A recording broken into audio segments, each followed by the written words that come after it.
Today's topic deals with role of antenatal Doppler.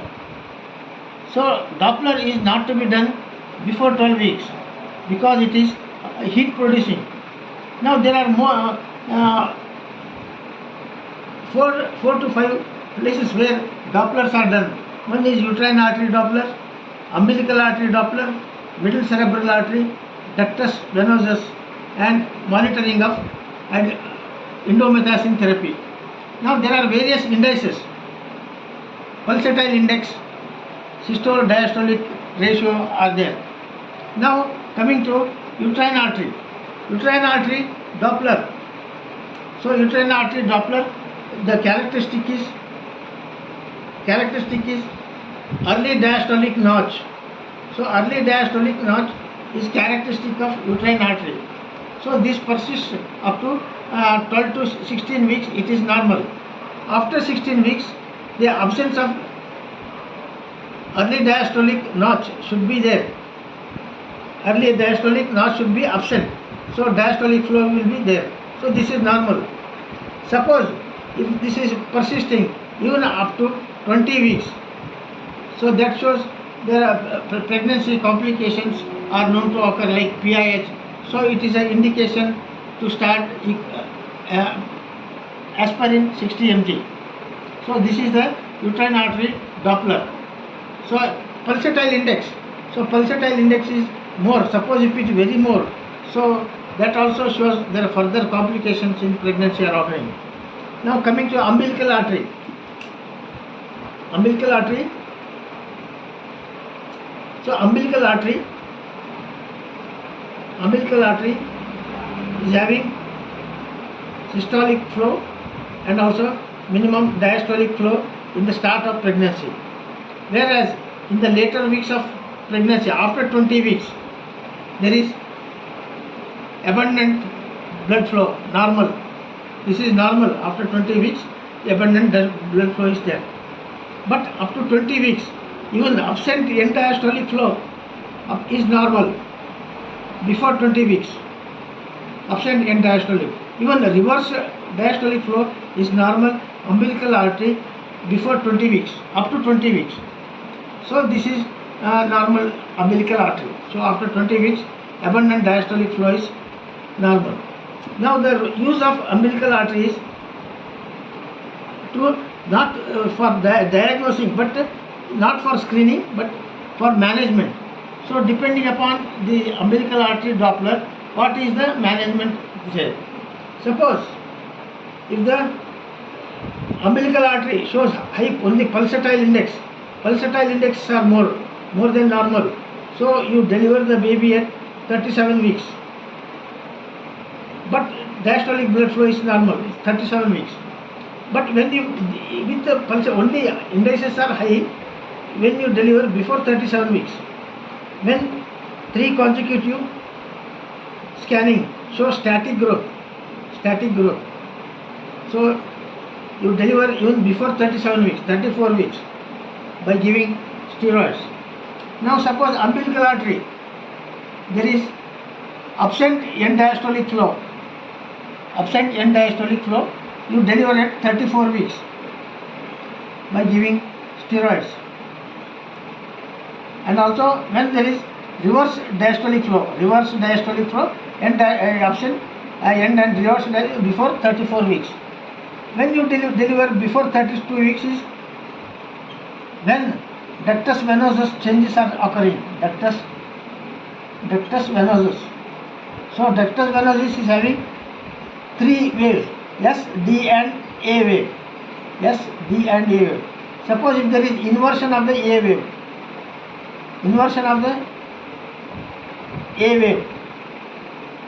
wave, you deliver before 32 weeks. By 30 weeks also you have to deliver by giving steroids. So these are the uses of umbilical artery. Now middle cerebral artery. So middle cerebral artery, whereas these the changes in the velocimetry occur throughout pregnancy in umbilical and uterine artery, middle cerebral artery, it does not change throughout pregnancy normally. So systolic peak systolic velocity and diastolic flow is there throughout pregnancy. There is no change like uterine artery where there is early diastolic notch which becomes absent later. Here MCA, middle cerebral artery, it is constant. So what are the uses of middle cerebral artery? Doppler. One is diagnosing of anemia, whether it is due to RH incompatibility, anemia. So in anemia, the pulsatile index is very high, peak systolic velocity is very high. So there are various parameters are there. Suppose peak systolic velocity is 80, then HB of the fetal is 8 grams. Example. If peak systolic velocity is more than 100, then hemoglobin is 6 grams. So this is for knowing the anemia. And next is brain sparing effect. In IUGR, brain sparing effect. Brain sparing effect, abundant diastolic flow. That shows that there is brain sparing effect. So this is the use of middle cerebral artery. So middle cerebral artery useful for knowing whether baby is anemic or brain sparing effect in IUGR. Now comes the ductus venosus. Ductus venosus. Ductus venosus has got a direct connection with the heart. Ductus venosus, there are three waves. S, D and A wave.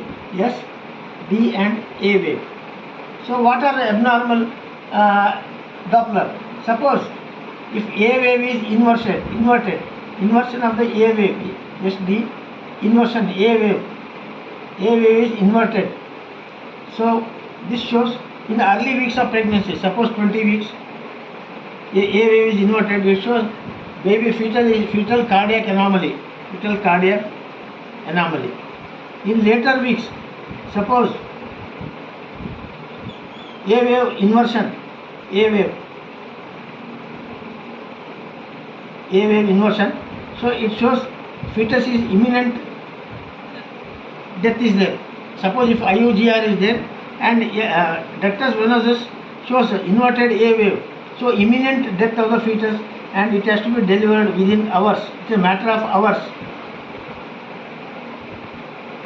So this is the ductus venosus Doppler thing.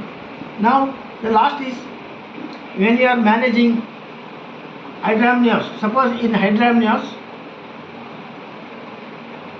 monitoring of in indomethacin. In hydramnios, when you give indomethacin, hydramnios, treat with indomethacin, you want to know whether the ductus arteriosus is narrowing. Ductus arteriosus is narrowing, so that you can stop. So you do Doppler after 3 to 4 days of indomethacin. You do Doppler study. If it shows narrowing of ductus arteriosus, you stop indomethacin. So these are the uses of antenatal Doppler uses.